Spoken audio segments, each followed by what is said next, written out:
inside of my stomach explode, and simultaneously I felt my legs go numb. My ex fell asleep at the wheel, and now I am disabled. My ex and I got together during COVID season. We both got it. It affected me more initially, but as time went on, she was having trouble staying awake. She'd fall asleep mid-conversation. She was falling asleep at the wheel. I was concerned when I had talked to her about going to see a doctor. I was like, what are you gonna do if you fall asleep at the wheel and you hurt me? And she was like, I know, you're right, I need to go to the doctor. And then didn't. The day of the accident, we had gone about an hour away from where we lived to spend a day with her friend.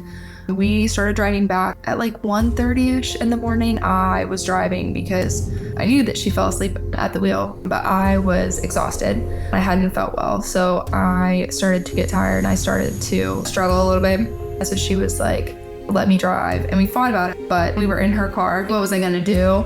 She knew that I was really frustrated by the situation, but I ultimately let her drive and I fell asleep.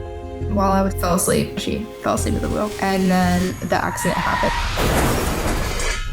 When I woke up, she was almost hysterical. I was just kind of annoyed. You crashed, exactly like we knew would happen.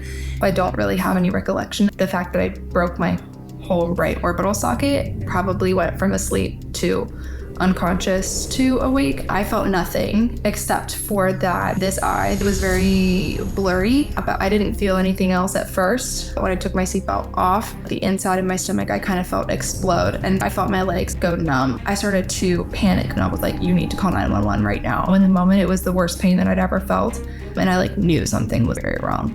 The ambulance came and cut me out of the car, and then I was life flighted to hospital.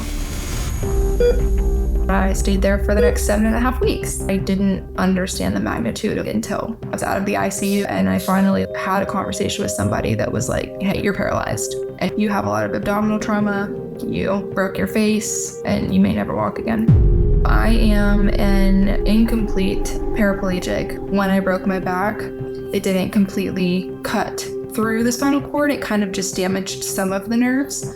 I have sensation and I have some function, and I'm very, very thankful, but I'm not anywhere close to living in a body that reflects what it was before the accident. Making the decision to end the relationship was incredibly difficult. Ultimately, it came down to a lot of things that were said and done afterwards and not really the actual accident itself. I have worked very hard to find a balance between allowing myself to be angry at this person, but also recognize that I have come very far. I think I have grown in ways that I never would have without having something this significant change in the course of my life.